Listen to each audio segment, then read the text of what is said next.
Sugar daddy, if you're down 'cause your A1C is high, all you have to do is listen to our guy. Sugar daddy, sugar daddy, sugar daddy, ooh, sugar daddy, sugar daddy, sugar daddy, the man with the diabetes plan. Hey, sugar daddy, sugar daddy, hey, sugar daddy. Hi everybody, I'm Dr. Frank Lavernia, also known as Sugar Daddy. I'm here with my colleague Carrie O'Day. So we're going to sort out the main kinds of diabetes, and we're going to clarify certain things like what is prediabetes, what is diabetes, what types of diabetes, what does remission mean? Because these are important points as we get better lifestyle and better medications. So what does it actually mean to be in remission? We need to know exactly what type of diabetes you have because the treatments are different.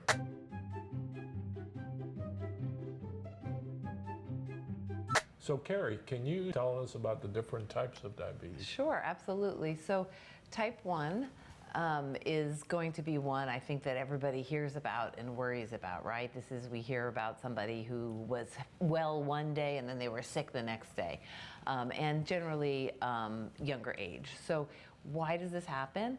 This is actually an autoimmune process, and I think people know a little bit about autoimmune diseases. Maybe they've heard something like lupus, where your body sort of attacks itself. This is what happens in type 1 diabetes. Your body literally attacks and kills your pancreatic beta cells, which are the cells that produce insulin. So what happens? There can be a sudden drop in insulin. Sugar's not going to the tissues where it needs to go. Instead, it's building up. Patients are fatigued. They lose weight. They're drinking a lot of water to kind of try to dilute that sugar. They're urinating a lot.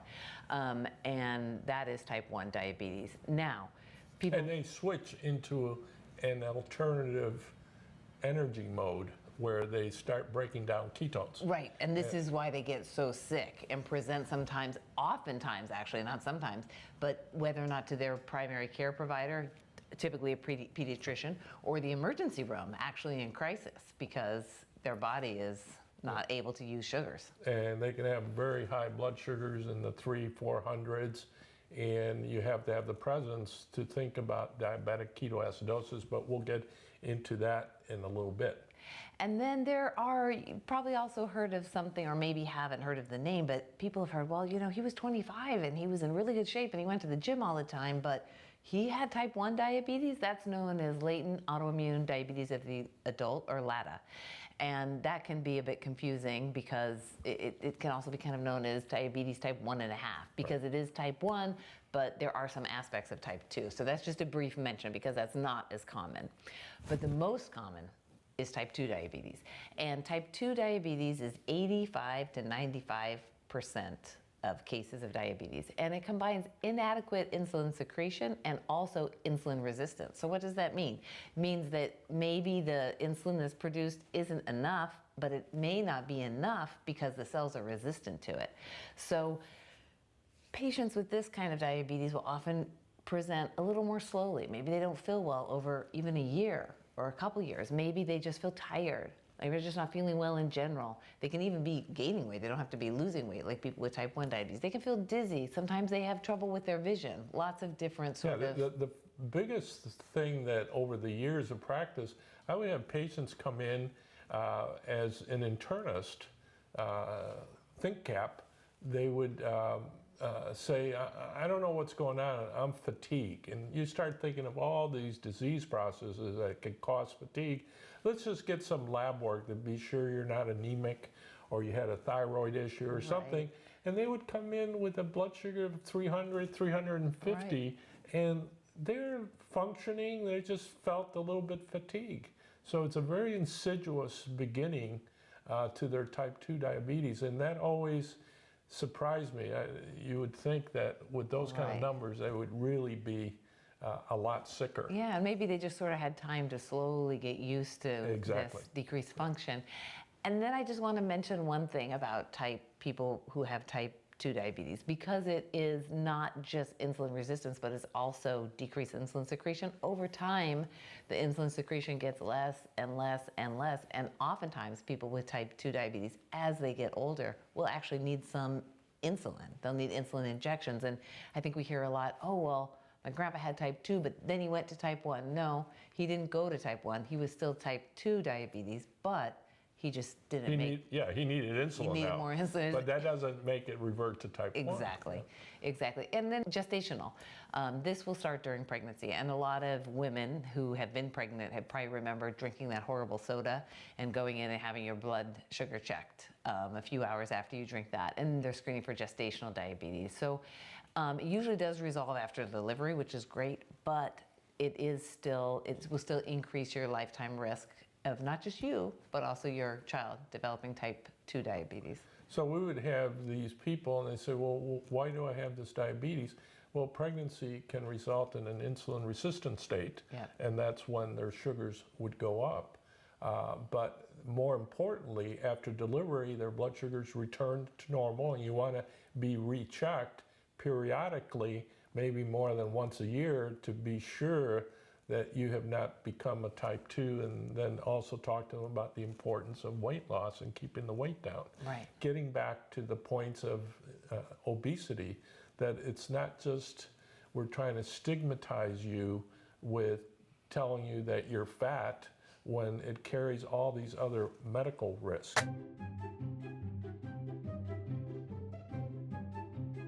And then there are some other types of diabetes that are much less common. Maybe you want to talk about some of the other specific types?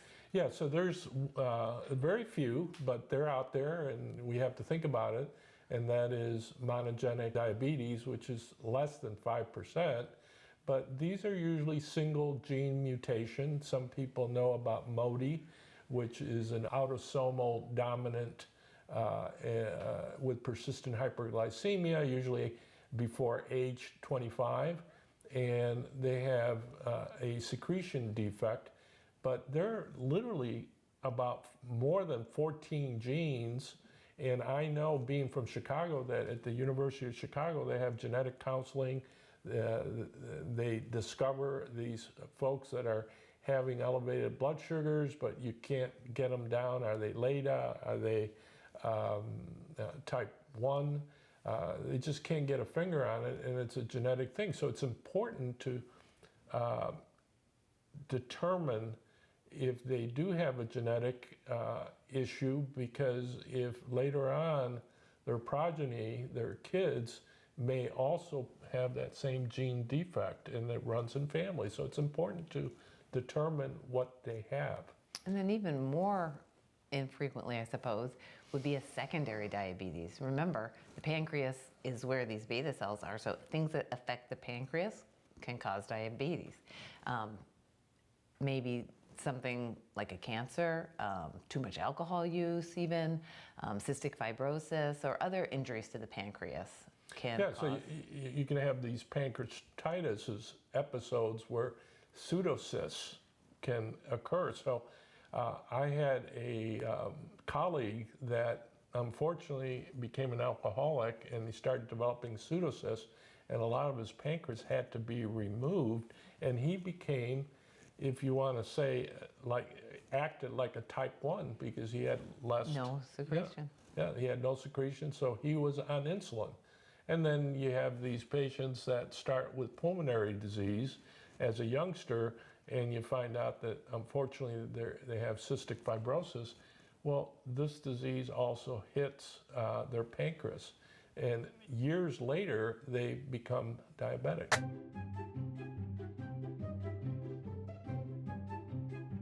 So I got to tell you, the difference between a very good doctor and a regular doctor is the very good doctor starts picking off these slightly elevated blood sugars, and they start seeing something we call pre-diabetes by just checking a fasting blood sugar. It's got to be an 8-hour fast. You can drink water, but nothing that has calories in it or carbs, and you get a blood sugar of between 100 and 125 milligrams per deciliter, and that group is in a pre-diabetic state.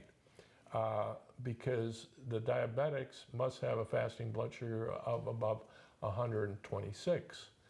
Now, there's a test we kind of mentioned in other episodes, but let's go back and revisit is A1Cs. And in South Florida, around here, it's easy to teach an A1C because we have a road called A1A. And they all know what the A1A is, a road that's parallel to the Atlantic Ocean. And I said, well, this is not the road. This is the road to diabetes control. And we call it the A1C, and they tend to remember that. So the A1C measures 90 days, or we'll say close to 3 months average blood sugars, and it comes in percentile. And we know that you have prediabetes if your A1C is between 5.7 and 6.4%. However, when you cross that line to 6.5%, you have diabetes. Yep. And people need to know the difference between one and the other. So one of the analogies that we like to use is think of your phone battery icon. Prediabetes means that you're getting a 20% low battery warning, and it's time. You still have time to plug in before it goes crazy and it doesn't work anymore. Where with diabetes, you got about 5% of time left, and you need to have immediate action. You got to treat.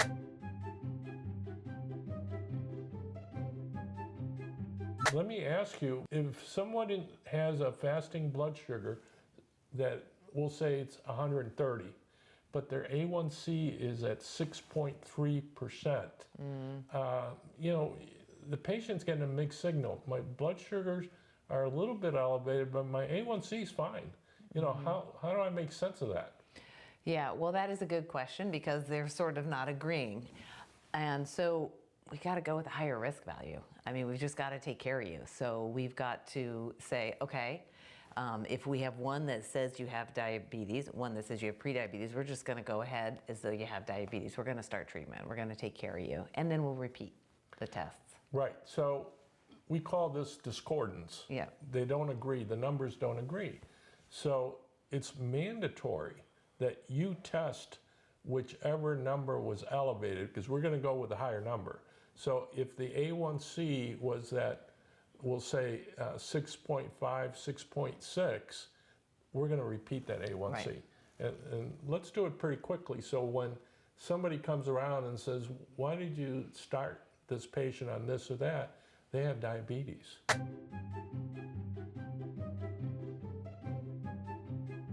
This is something that happens too, and I've had patients ask me, I'm sure you've had patients ask you, well, I have diabetes, but will I always have diabetes? If I change something, if I take the medication, if I do my diet, if I do my exercise, if I lose weight, do I still have diabetes? So I used to explain that to patients that I remember being in high school, and there was a gal across the room who was a little bit pregnant. And like, come on, she's pregnant.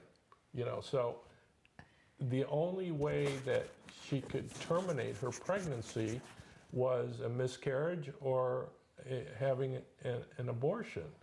But in diabetes, once you have diabetes, you have diabetes. Again, just like kidney disease, we try to slow down the loss of beta cell function. And we can do this with weight loss. We can do this with medication, stop smoking, stop the alcohol, lose the weight. That's the main way to do it. I think the question you really ask is, what does remission really mean? And remission really means that you get your A1C down to below 6.5%, but there's a catch to it. You got to do it without glucose lowering medications for 3 months. Right.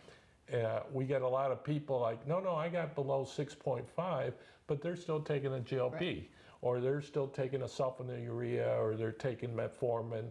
They're not in remission, they're still taking medication. So this is achievable in type 2, but it can be done with substantial weight loss, with bariatric surgery, with meds, But once they're on meds, they're not in remission. So the true way to be in remission is with on an obese person is to lose the weight through bariatric surgery and or by lifestyle.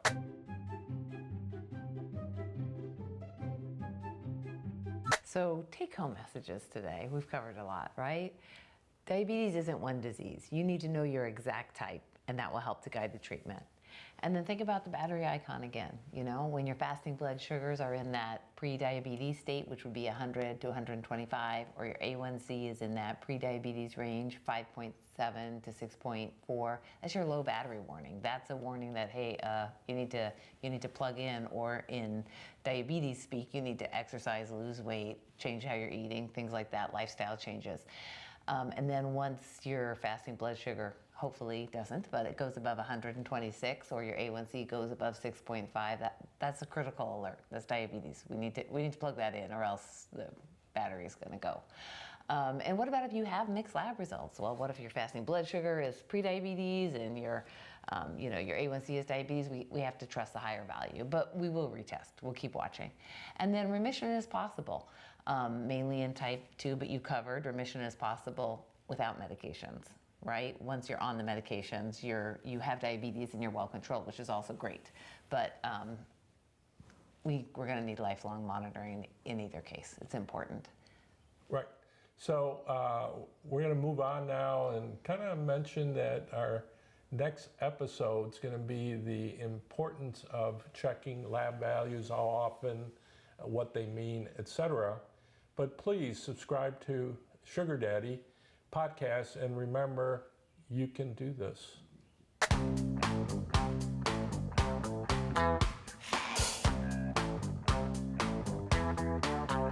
If you're down 'cause your A1C